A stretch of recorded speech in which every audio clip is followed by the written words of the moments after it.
Hai, saya Ica Khadijah. Saya berkarya dalam bidang pendidikan lebih kurang 43 tahun.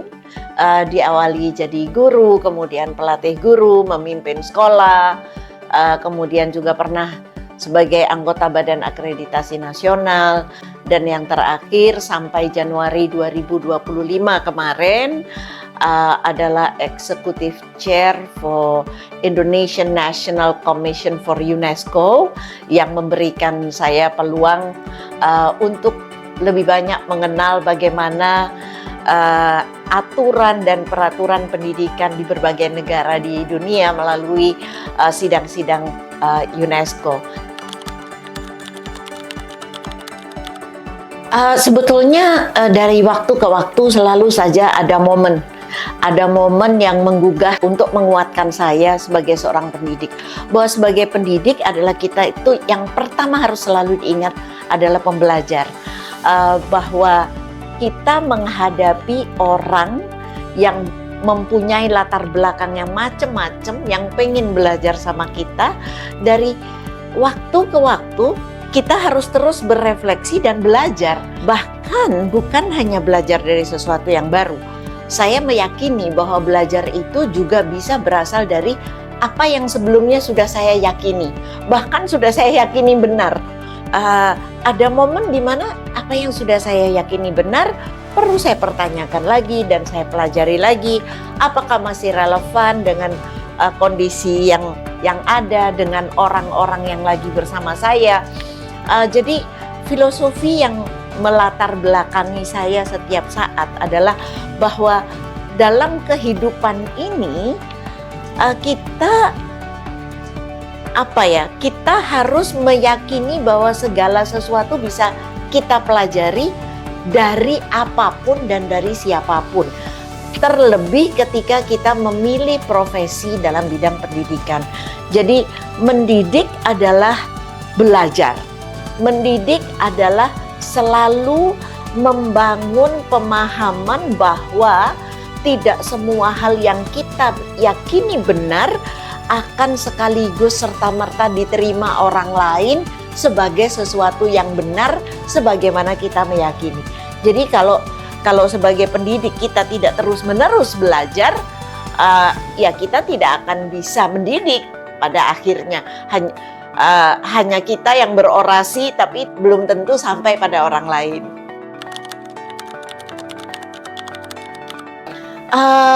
Saya selalu menanamkan pada diri saya sendiri bahwa di dalam setiap konteks, di dalam setiap ruang belajar di mana saya dipercaya sebagai pendidiknya, saya selalu meyakini bahwa saya harus recharging myself untuk dapat menyajikan sesuatu yang bisa dikunyah.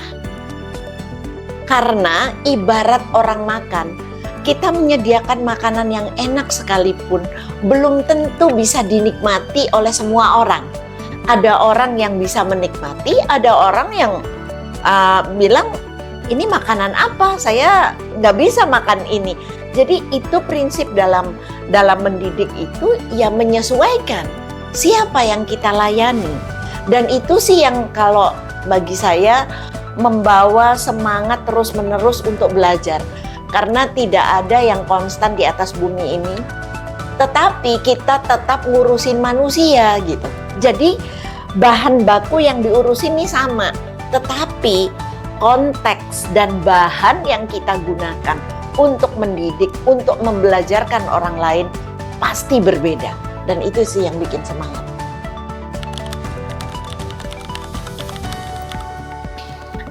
Mendidik mempunyai perspektif yang lebih luas. Jadi kalau misalnya mengajar, orang tuh bisa ngajarin nyetir, ngajarin bersihin rumah. Contohnya, ketika saya ngajarin pelayan saya di rumah untuk membersihkan rumah yang baik. Nah, kalau saya hanya menyampaikan cara-caranya, tidak ada unsur mendidik, dia tidak akan merasa bahwa itu miliknya. Tetapi ketika ada unsur mendidik, orang akan mengambil apa yang disampaikan itu sebagai miliknya. Itulah sebabnya ketika guru di dalam kelas, mestinya di kepalanya itu yang terus-menerus ditanam adalah saya sedang mendidik, bukan sedang mengajar. Sehingga ketika kita mengatakan sedang mendidik, sebenarnya kita sedang membangun orang yang kita didik untuk mempunyai rasa memiliki terhadap apa yang kita ajarkan. Jadi mengajar itu bisa merupakan sub daripada mendidik.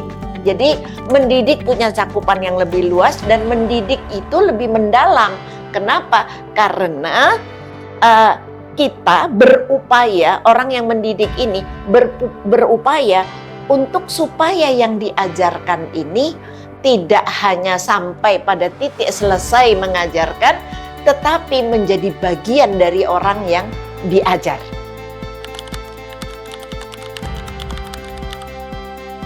Ini pelik. Jadi saya pernah punya pengalaman bahwa di dalam proses mendidik akan dibagi. Ini yang memimpin bagian administrasi, ini yang memimpin bagian pendidikan. Saya bilang tidak bisa. Kenapa?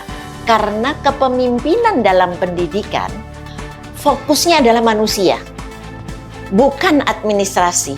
Nah, ketika pemimpin administrasi sendiri, pemimpin akademik atau katakanlah yang memimpin bidang lainnya itu sendiri, maka akan ada potensi yang bidang non-akademik atau non-ngurusin manusia ini, intervensinya, fokusnya pada administrasi untuk mencegah ketidakteraturan, padahal ngurusin manusia itu selalu tidak teratur karena yang diurusin manusia. Jadi pada prinsipnya kepemimpinan dalam bidang pendidikan harus diingat fokusnya adalah manusianya. Berbeda dengan memimpin lembaga-lembaga lain, berbeda dengan memimpin bidang-bidang yang lain. Di bidang pendidikan, fokusnya adalah yang dididik. Ketika itu sekolah, maka fokusnya adalah anak. Apapun keputusan yang diambil oleh pemimpin yang mendidik anak atau dalam bidang pendidikan, harus yang pertama kali ditanya adalah dampaknya ke anak apa. Jadi dampak itu terlebih dahulu, kemudian mundur tuh, kita tarik mundur, baru keputusan itu kita timbang mana resiko paling rendah terhadap anak. Sebenarnya kalau kita lihat sampai di tahun 2025 awal ya, itu sebenarnya kita di dalam transformasi di arah yang sudah tepat ya. Karena begini, pada tahun 2023 itu ada Transforming Education Summit di PBB. Nah, pada saat itu saya ketika masih menjadi Executive Chair for National Commission for UNESCO itu kita mencoba mapping upaya apa yang dilakukan oleh Indonesia. Dan sebenarnya dari lima aspek yang diajukan dalam Transforming Education Summit itu Indonesia sudah melakukan semua. Misalnya inclusivity. Inclusivity artinya bahwa pendidikan itu harus inklusi. Kemudian budgeting. Indonesia juga sebenarnya sudah on the right track untuk budgeting. Kemudian pengembangan guru. Nah, di pengembangan guru ini yang mungkin memang fluid ya dan dinamis sehingga kita tidak bisa mengatakan dan tidak bisa membandingkan dengan model-model negara lain. Kita sama sekali nggak bisa membandingkan. Diversity di negara kita cukup besar. Kemampuan guru di kita itu ada yang sangat bagus, ada yang sedang-sedang saja, ada yang perlu sangat dikembangkan. Jadi, tetapi Indonesia sudah ada pada posisi yang meningkatkan kapasitas gurunya. perkara dengan baik, berkualitas tinggi itu urusan lain ya. Tetapi kalau kita lihat dari landscape internasional, kita on the right track. Kemudian memberikan perhatian pada peningkatan penggunaan digital untuk mengefektifkan, ya, bukan penggunaan digital untuk murid ya, tetapi untuk mengefektifkan proses pendidikan. Apakah itu dalam dalam penanganan administrasi, dalam penanganan peningkatan kualitas guru, dan yang kelima adalah vokasi. Indonesia juga fokus banyak pada vokasi. Jadi sebetulnya dari 5 action track yang ada di Transforming Education Summit pada saat itu, Indonesia sudah on the right track, dan mudah-mudahan ini terus berkelanjutan ya, dengan pergantian pemerintahan dan sebagainya, mudah-mudahan itu terus dilakukan. Sebenarnya kita tidak bisa memadankan Indonesia dengan satu pun negara lain, karena Indonesia dari segi geografis saja kita mempunyai perbedaan waktu, perbedaan kultur. Bayangkan dari setiap provinsi kita tuh cenderung punya kultur yang berbeda-beda. Nah, yang menurut saya akan bisa membantu adalah kemampuan pemerintah pusat bekerja sama dengan pemerintah daerah dalam memberikan penguatan untuk melakukan kontekstualisasi, untuk membangun konteks. Ini kalau guru di Papua, ini ciri khasnya seperti apa? Papua pun segitu besarnya, ada Papua Pegunungan, ada Papua Barat, ada Manokwari, Sorong dan sebagainya ya. Yang masing-masing wilayah itu juga mempunyai kekhasan sendiri-sendiri. Nah, inilah sebabnya bahwa kebijakan dari pusat itu membantu daerah untuk mapping sesuai dengan konteksnya, sehingga penguatan guru itu nanti akan lebih efektif karena sesuai dengan karakteristik guru di daerah itu. Dan masing-masing tidak bisa diberi obat untuk mempercepat yang sama. Mempercepat di Jawa dengan mempercepat di Flores atau mempercepat di Kalimantan pasti beda. Tetapi semuanya bisa dipercepat. Nah, kuncinya ada di dalam kolaborasi dan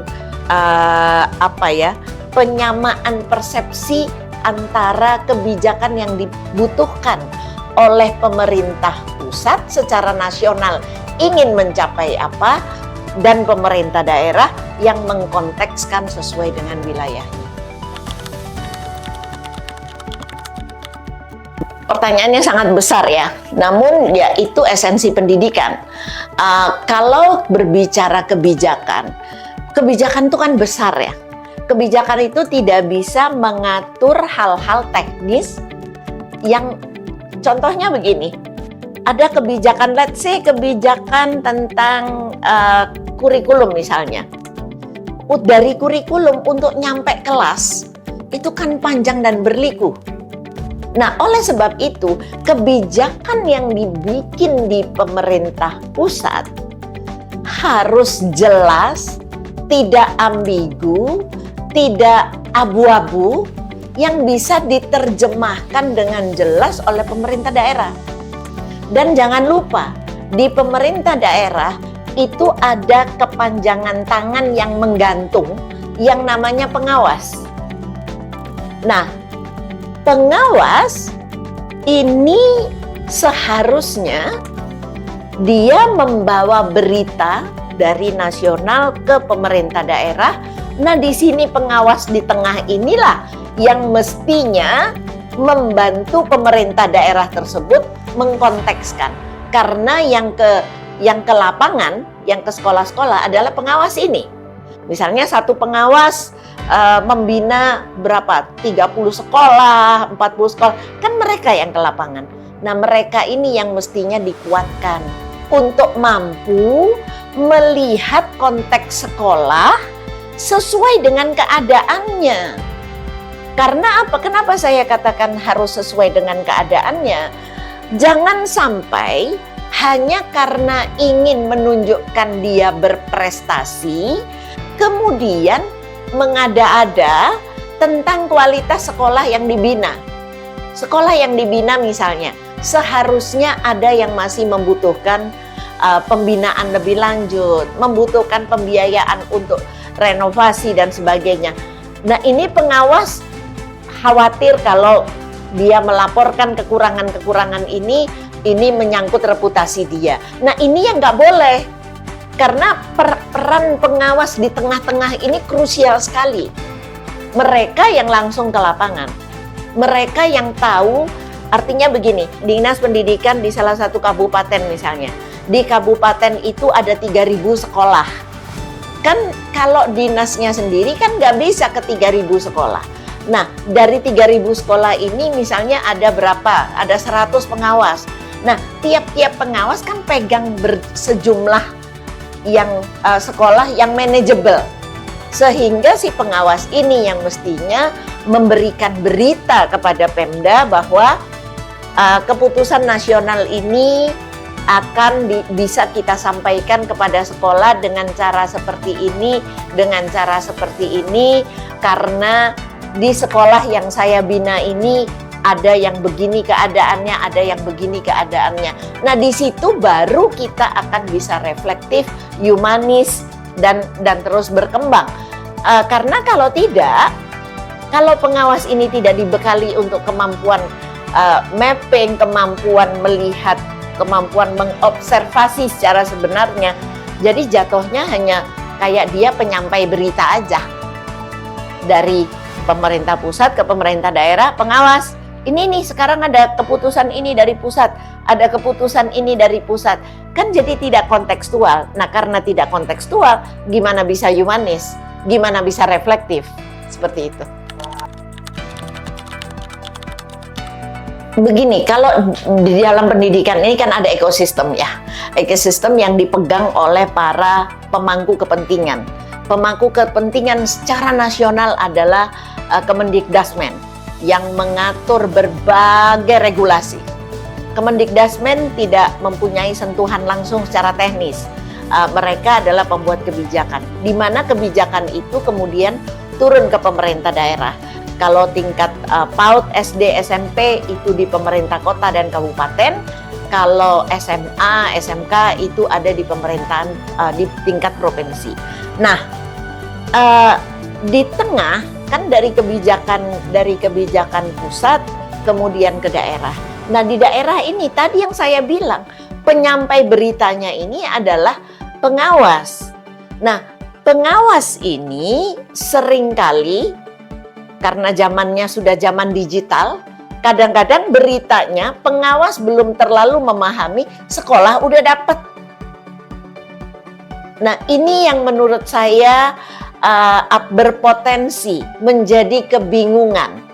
Contohnya penyelenggaraan tes kemampuan akademik TKA. Tes kemampuan akademik itu di dalam regulasinya sekolah tidak wajib. Tidak semua anak wajib mengambil TKA. Kenapa? Karena kemarin yang dilakukan untuk SMA kan ya. Nah, yang dari Kemendikti sudah mengatakan yang membutuhkan TKA hanya anak-anak yang akan masuk perguruan tinggi lewat jalur prestasi. Nah, suara pengawas kepada sekolah, nah enggak semua anak ikut aja, karena siapa tahu kebijakannya berganti. Nah, ini kan sebetulnya ini kan asumsi yang kemudian membuat sekolah ribut. Anak-anak SMK, saya rasa tidak semuanya membutuhkan ikut TKA. Tetapi karena berita dari daerah seperti itu, ya kemudian mereka ngikut aja. Dan di sini karena ada ikatan power, ada power relation antara sekolah kepada dinas, karena negeri kan, kalau yang negeri, kemudian antara pengawas dengan dinas, kan ada power relation. Nah ini nggak bisa dicegah. Kalau yang lebih powerful yang memerintah, ya pasti yang diperintah akan ikut. Nah ini yang barangkali harus menjadi pemikiran nasional, bahwa ketika berbicara pendidikan, kita berbicara manusia. Tidak bisa serta-merta diselesaikan dengan power. Jika saya dapat punya kesempatan untuk merancang, maka saya akan melakukan identifikasi dulu. Guru kita itu kekurangannya ada di mana? Guru itu untuk berdiri di depan kelas, dia membutuhkan bahasa, baik verbal maupun non-verbal. Itu adalah kunci buat guru di dalam kelas.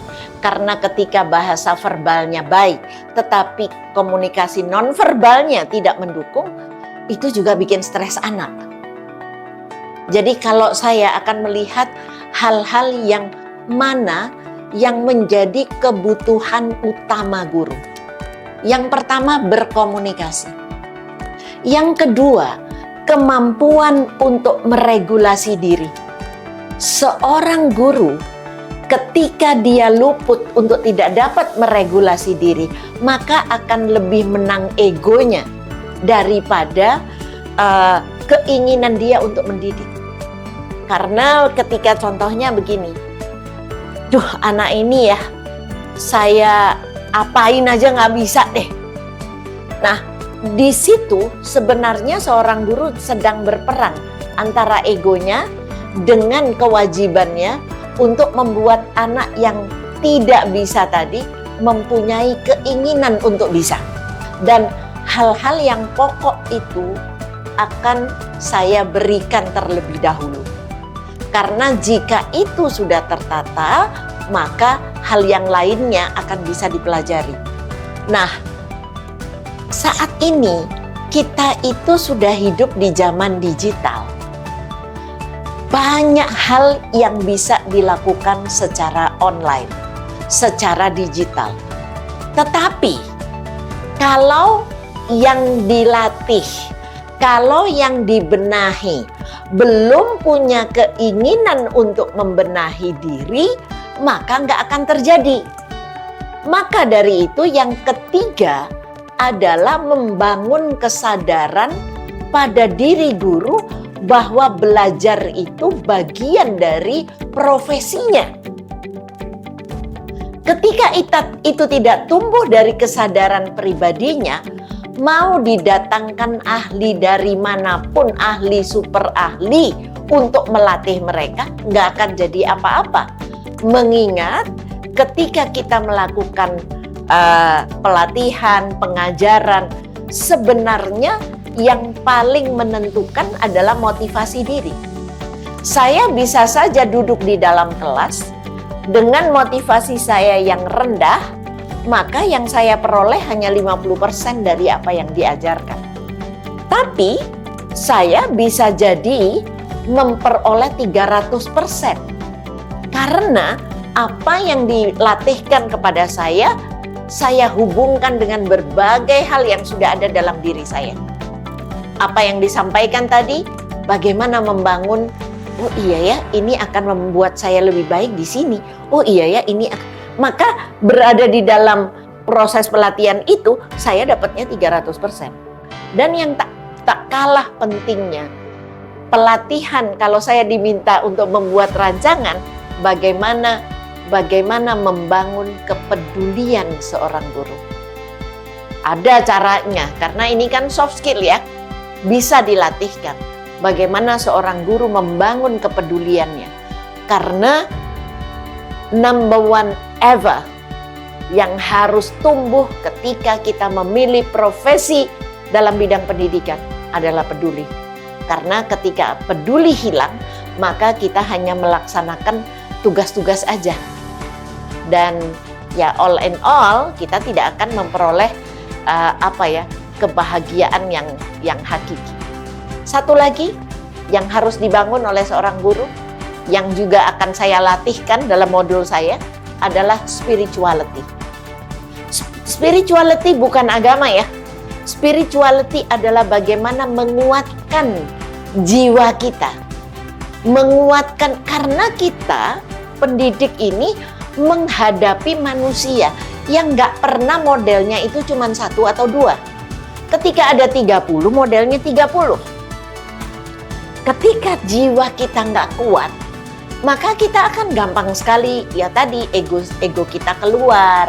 Kita gampang sekali melakukan hal-hal yang,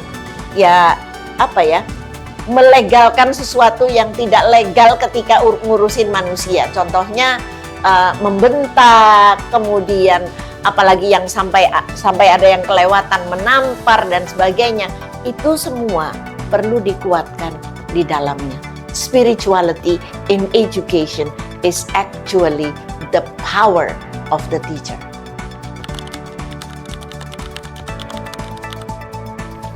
Teman-teman guru, kita memilih profesi ini dengan sadar. Kita memilih profesi ini tanpa ada paksaan. Walaupun misalnya Bapak Ibu guru ada yang masuk profesi ini dengan terpaksa, tetapi ketika masuk dalam profesi ini, yang pertama harus disadari adalah kita memilih profesi melayani. Kita melayani anak-anak, bukan untuk bagus dalam matematikanya, bukan hanya untuk bagus dalam pelajaran sejarah, geografi, fisika, kimia, tetapi untuk menjadi manusia yang utuh. Oleh sebab itu, kesadaran kita bahwa kita melayani artinya kita harus kuat melayani diri kita sendiri. Dan stakeholder harus ingat bahwa agar guru dapat melayani anak-anak, guru harus dibantu, harus di-backup. Jangan sampai guru terseok-seok dengan kesejahteraan hidupnya. Itu yang harus dibantu.